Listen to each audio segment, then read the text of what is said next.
ఓం నమ శివాయ. అందరికీ నమస్కారం. ఈరోజు కార్తీక పురాణం 6వ అధ్యాయం 6వ రోజు కథ దీపదాన మహిమ. ఓ రాజశ్రేష్ఠుడా, ఏ మానవుడు కార్తీక మాసం నెల రోజులు పరమేశ్వరుని శ్రీ మహావిష్ణువును పంచామృత స్నానం చేయించి కస్తూరి కలిపిన మంచిగంధపు నీటితో భక్తిగా పూజించినచో అట్టివానికి అశ్వమేధ యాగం చేసినంత పుణ్యము దక్కును. అట్లనే ఏ మానవుడు కార్తీక మాసమంతయు దేవాలయం నందు దీపారాధన చేయునో వానికి కైవల్యము ప్రాప్తించును. దీపదానం చేయుట ఎట్లనగా, బయటి ప్రత్తి తానే స్వయంగా తీసి శుభ్రపరిచి ఒత్తులు చేయవలెను. వరిపిండితో కానీ గోధుమ పిండితో కానీ ప్రమిద వలె చేసి ఒత్తులు చేసి ఆవు నెయ్యి వేసి దీపం వెలిగించి ఆ ప్రమిదను బ్రాహ్మణునకు దానమియ్యవలెను. శక్తి కొలది దక్షిణ కూడా ఇవ్వవలెను. ఈ ప్రకారంగా కార్తీక మాసమందు ప్రతిదినము చేసి ఆఖరి రోజున వెండితో ప్రమిదను చేయించి బంగారంతో ఒత్తును చేయించి ఆవు నెయ్యి నిండుగా పోసి వెనుక చేసిన ప్రకారంగా గోధుమ పిండితో ప్రమిదను చేసి ఆవు నెయ్యి పోసి దీపం వెలిగించి ఈ నెల రోజులు దానము చేసిన బ్రాహ్మణునికే ఇది కూడా దానం చేసిన సకల ఐశ్వర్యములు కలుగుటయేగాక మోక్షప్రాప్తి కలుగును. దీపదానం చేసిన తర్వాత బ్రాహ్మణ సమారాధన చేయవలెను. శక్తి లేని ఎడల 10 మంది బ్రాహ్మణులకైనను భోజనంతో పాటు దక్షిణ తాంబూలాలు ఇవ్వవలెను.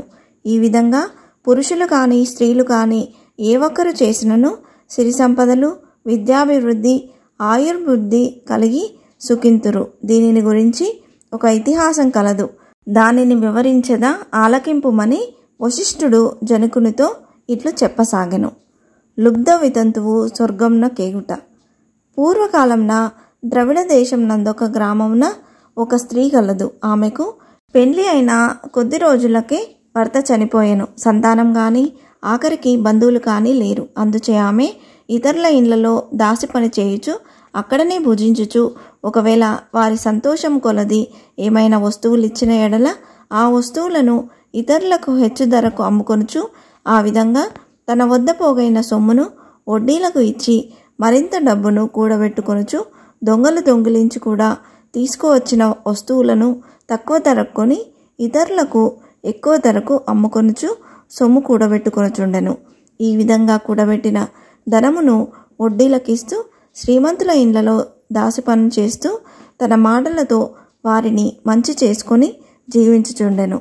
ఎంత సంపాదించిననేమి ఆమె ఒక్క దినం కూడా ఉపవాసం కానీ దేవుణ్ణి మనసారా ధ్యానించుట కానీ చేసి ఎరగదు.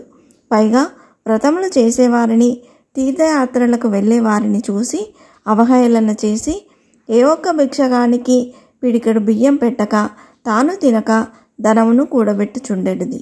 అటులా కొంతకాలము జరిగెను. ఒక రోజున ఒక బ్రాహ్మణుడు శ్రీరంగంలోని శ్రీరంగా నాయకులను సేవించుటకు బయలుదేరి మార్గమధ్యంన ఈ స్త్రీ ఉన్న గ్రామంనకు వచ్చి ఆ దినమున అక్కడొక సత్రంలో మజిలీ చేసెను. అతడు ఆ గ్రామంలోని మంచి చెడ్డలను తెలుసుకొని ఆ పిసినారి స్త్రీ సంగతి కూడా తెలుసుకొని ఆమె కడకు వెళ్ళి, అమ్మా, నా హితవచనములు ఆలకింపుము అని, నీకు కోపము వచ్చినా సరే నేను చెప్పుచున్న మాటలను ఆలకింపుము. మన శరీరములు శాశ్వతం కావు, నీటి బుడగల వంటివి. ఏ క్షణంలో మృత్యువు మనల్ని తీసుకొని పోవునో ఎవరూ చెప్పలేరు. పంచభూతములు సప్తధాతువులతో నిర్మించబడిన ఈ శరీరంలోని ప్రాణము జీవము పోగానే చర్మము మాంసము కుళ్ళి దుర్వాసన కొట్టి అసహ్యంగా తయారగును. అటువంటి ఈ శరీరాన్ని నీవు నిత్యమని భ్రమించుచున్నావు. ఇది అజ్ఞానంతో కూడిన దురాలోచన. తల్లి, నీవు బాగా ఆలోచించుకొనుము. అగ్నిని చూచి మిడత దానిని తిందామని భ్రమించి దగ్గరకు వెళ్ళి భస్మమగుచున్నది. అట్లనే మానవుడు కూడా ఈ తనువు శాశ్వతమని నమ్మి అంధకారంలో పడి నశించుచున్నాడు.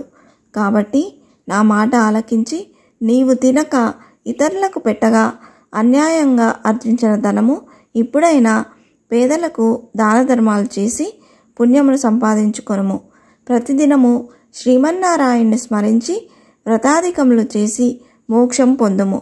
నీ పాప పరిహారార్థము వచ్చే కార్తీక మాసమంతయు ప్రాతకాలంన నదీ స్నానం ఆచరించి దాన ధర్మములు చేసి బ్రాహ్మణులకు భోజనం పెట్టినచో వచ్చే జన్మలో నీవు పుణ్యవతివై సకల సౌభాగ్యములు పొందగలవని ఉపదేశించెను.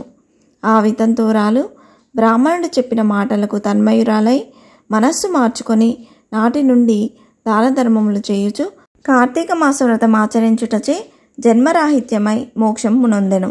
కావున కార్తీక మాస వ్రతంలో అంత మహిత్యం ఉన్నది. ఇట్లు స్కాంద పురాణ అంతర్గత వశిష్ట ప్రోక్త కార్తీక మహత్యమందలి 6వ అధ్యాయము. 6వ రోజు పారాయణము సమాప్తం. మరొక అధ్యాయంతో మళ్ళీ కలుద్దామండి. నాదొక చిన్న విన్నపం, ఇంతవరకు నా ఛానల్ని సబ్స్క్రైబ్ చేసుకుని వాళ్ళు ఉంటే సబ్స్క్రైబ్ బటన్ని ప్రెస్ చేసి పక్కనే ఉన్న బెల్ ఐకాన్ని ప్రెస్ చేశారంటే నేను పెట్టే ప్రతి వీడియో మీరు నోటిఫికేషన్ ద్వారా మొదటగా చూసేయవచ్చు.